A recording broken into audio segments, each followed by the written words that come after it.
Washington is once again confronting a question that reaches far beyond one personnel change and straight into the heart of presidential power, Justice Department independence, and public trust in the rule of law.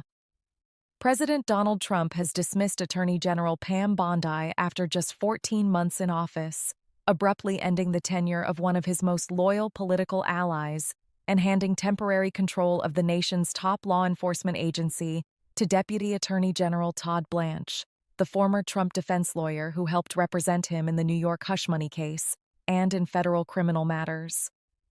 What makes this firing so significant is not simply that Bondi is out, or that she is now the second cabinet member removed during Trump's second term after Homeland Security Secretary Kristi Noem. It is that the collapse of her position came after months of mounting tension over how the Justice Department was being used, how the Jeffrey Epstein files were handled, and whether Trump believed his attorney general was delivering enough action against the people he views as enemies. Bondi answered the news with public gratitude rather than open resistance, praising what she called the most consequential first year of the Department of Justice in American history, thanking Trump for his trust, and saying she would move into the private sector while continuing to fight for the president and his administration. But behind that polished exit language lies a deeper story of power, loyalty, legal pressure, congressional scrutiny, and an administration still reshaping the meaning of executive control over federal law enforcement. The headline tonight is clear. President Trump has fired Pam Bondi as Attorney General on Thursday, April 2, 2026, and installed Todd Blanche as Acting Attorney General, while the White House considers a permanent replacement, with Environmental Protection Agency Administrator Lee Zeldin reportedly among the names under discussion. Trump announced the move on Truth Social, calling Bondi a great American patriot and a loyal friend, saying she faithfully served over the past year, and adding that she would be transitioning to a much-needed and important new job in the private sector. Bondi, in turn, posted that over the next month she would work to transition the office to Blanche, before moving to what she described as an important private sector role, where she would continue fighting for Trump and his administration. The public choreography was designed to sound orderly, almost celebratory, but the sequence of events described across multiple reports tells a less controlled story. Trump had reportedly grown frustrated for months, informed Bondi on Wednesday that her time was ending, and by Thursday, the change was public. The timing came after weeks of scrutiny over the Epstein files, after complaints that major prosecutions against Trump's adversaries had stalled or collapsed, and after a Justice Department leadership style that critics said stripped away long-standing barriers between the White House and federal law enforcement. So while the formal announcement was short, the political meaning is enormous. The Attorney General is gone, the deputy is in, Congress is still demanding answers, and the Justice Department enters yet another volatile chapter. To understand the full scope of this moment, it helps to walk through the chain of events that brought Bondi here. She came into office in February 2025 after Trump's original choice. Former Congressman Matt Gaetz withdrew from consideration.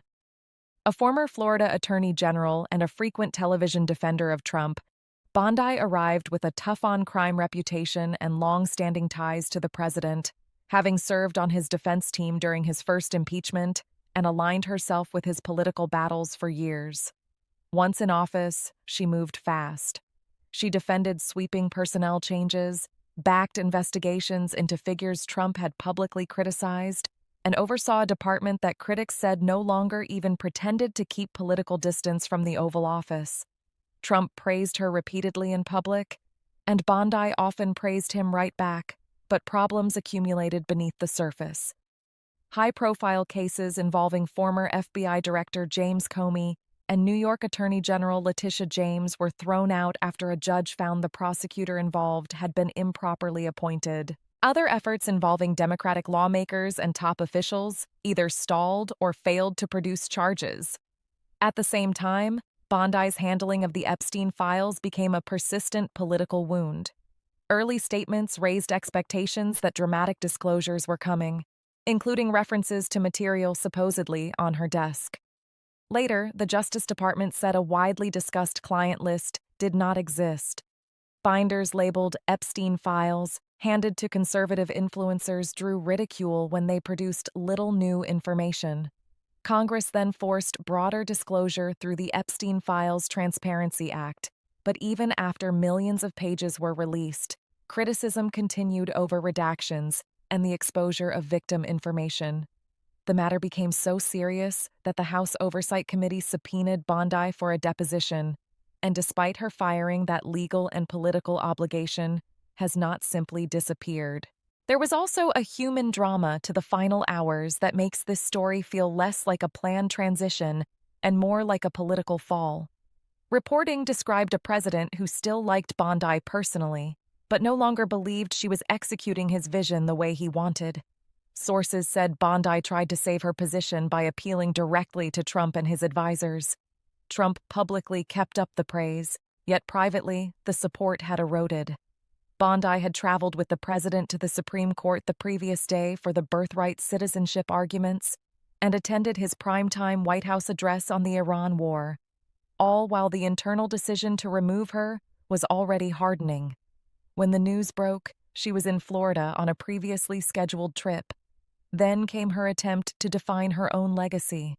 She said the job had been the honor of a lifetime, described her tenure as the department's most consequential first year in American history, and said she remained eternally grateful for Trump's trust. Trump, in his own message, credited her with a crackdown on crime and claimed murders had fallen to their lowest level since 1900. Blanche answered with a message of continuity, praising Bondi's strength and conviction, and promising to keep backing the blue, enforcing the law, and doing everything in our power to keep America safe. Even that transition unfolded amid more turbulence inside the department. On the very same day Bondi was dismissed, Jared Wise, a Justice Department employee and former FBI agent who had been prosecuted over his alleged role in the January 6th Capitol attack before later being pardoned, announced his resignation, underscoring how personnel controversy and ideological conflict had become woven into the department's daily life. To understand why the firing of an attorney general carries such institutional weight, it is necessary to go back through the history of the office and the lessons Washington has repeatedly learned the hard way. Since Watergate, both parties have lived with a central post-Nixon principle. The Justice Department is part of the executive branch, but it is supposed to maintain a meaningful degree of independence from direct presidential pressure in criminal matters. That principle was strengthened after the abuses of the 1970s, when improper White House influence over prosecutions and investigations helped produce a constitutional crisis. In the decades that followed, presidents from Ronald Reagan to Bill Clinton to Barack Obama all faced controversies over the Justice Department. But the norm remained that public distance between the president and the attorney general mattered because it protected the credibility of federal law enforcement. Bondi's critics argued that norm was not merely weakened under her leadership, but openly discarded. Trump's defenders, by contrast, have long argued that previous administrations weaponized federal law enforcement against conservatives and that he was simply restoring accountability. That clash is the backdrop to everything now unfolding. It also helps explain why Bondi's tenure drew such intense attention. She was not just another attorney general. She was a Trump loyalist installed after Trump's first choice collapsed, a former state attorney general, one of the few women ever to hold the office, and a figure whose public identity was tightly linked to the president's political fortunes. Her rise also fit a longer Trump pattern. During his first term, he repeatedly expressed frustration with attorneys general who, in his view, did not act aggressively enough on his behalf. In that sense, Bondi's firing is not an isolated event, but part of a recurring battle over whether the attorney general serves the president politically, the law institutionally, or some uneasy combination of both. The central personalities in this story help explain why it has become so combustible. Pam Bondi, now 60, built her early reputation as Florida's first female attorney general after years as a Hillsborough County prosecutor, focusing on issues such as human trafficking, child abuse, and pill mills. Later, she became nationally known as a fierce Republican legal advocate, a regular television presence, and an ally of Trump through impeachment, election disputes, and campaign-era politics. Todd Blanche, now the acting attorney general, brings a sharply different but equally revealing profile. He is a former federal prosecutor, but in the public mind he is best known as Trump's criminal defense attorney, including in the 2024 hush money trial that ended with Trump's conviction on 34 counts, though without penalty, and in 2 federal cases. His elevation therefore sends a message of continuity, not separation. Lee Zeldin, the reported contender for the permanent job, is another Trump ally, a former congressman, impeachment defender, and EPA administrator with limited traditional prosecutorial experience. Around them stands a wider cast whose reactions shape the fallout. House Oversight Chairman James Comer must now decide how aggressively to enforce Bondi's subpoena. Representative Robert Garcia, the panel's top Democrat, insists she remains legally obligated to testify.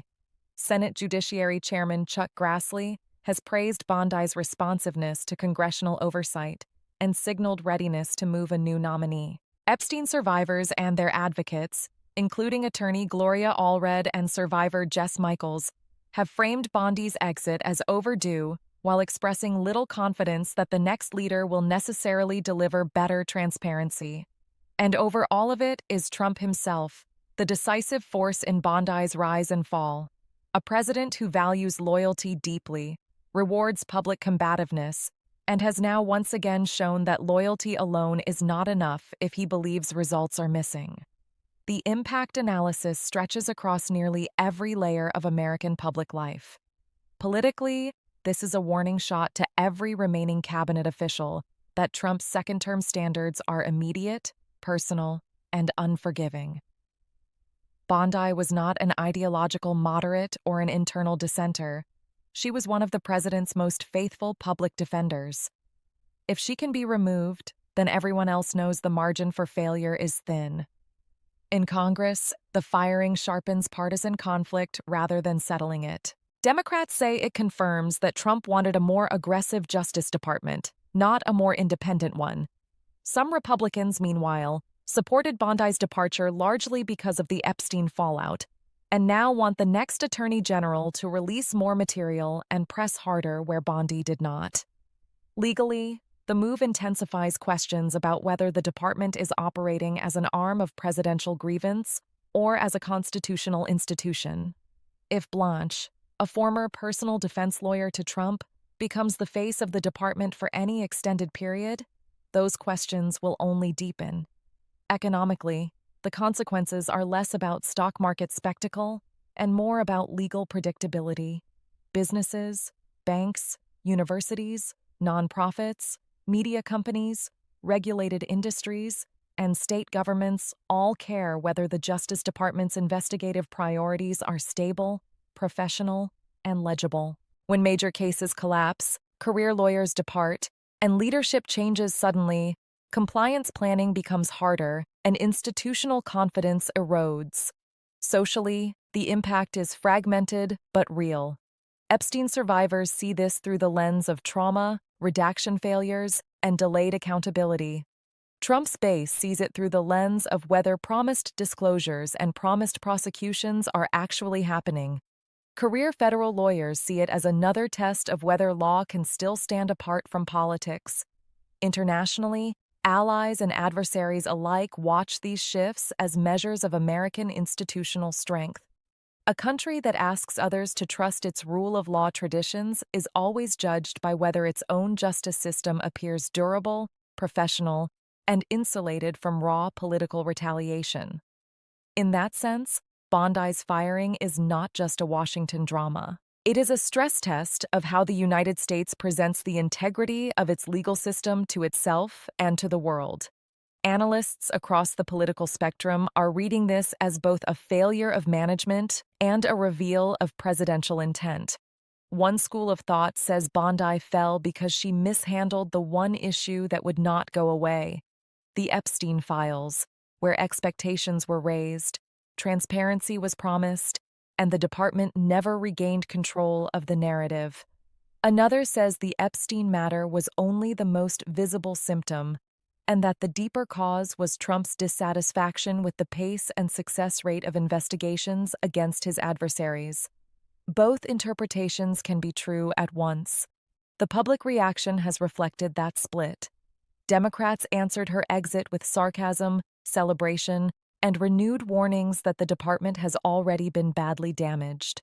Figures such as Hakeem Jeffries, Chris Coons, Don Beyer, Robert Garcia, and Ro Khanna all used the moment either to attack Bondi's record or to demand continued testimony over the Epstein investigation.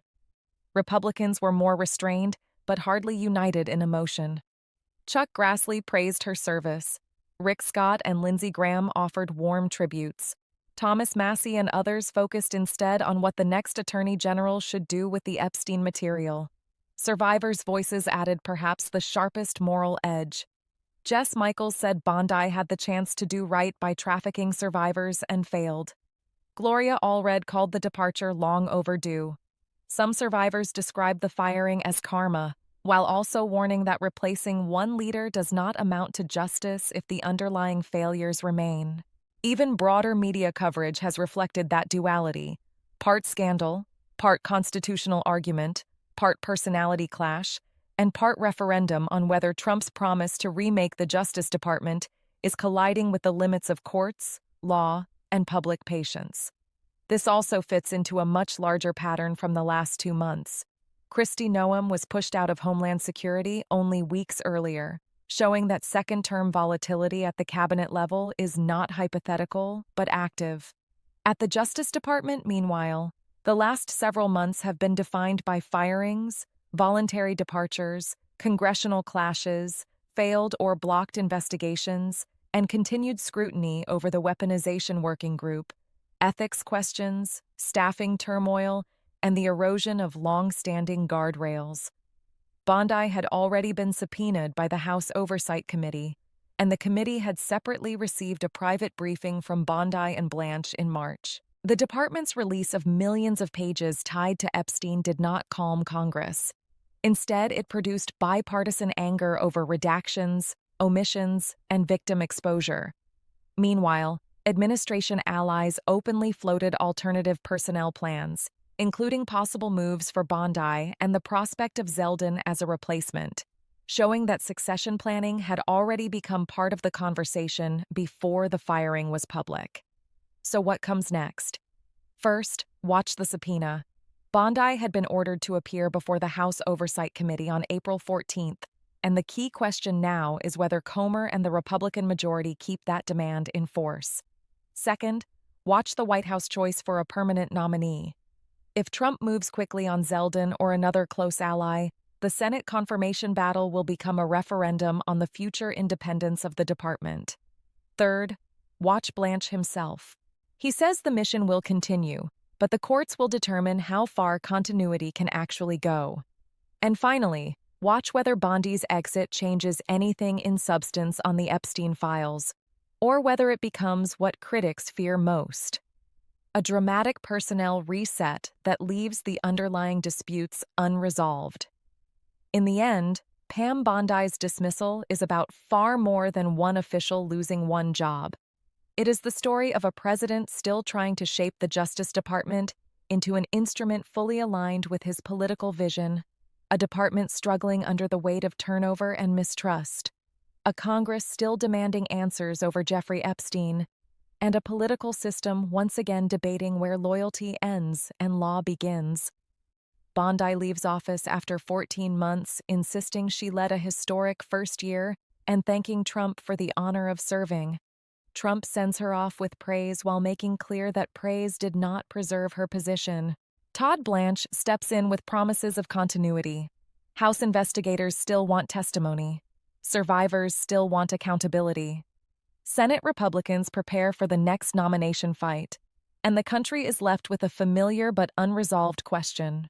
When the Attorney General changes, does the mission of justice change with the law or with the will of the president? That is the question hovering over Washington tonight. and it is the question that will define everything that follows from this extraordinary political firing.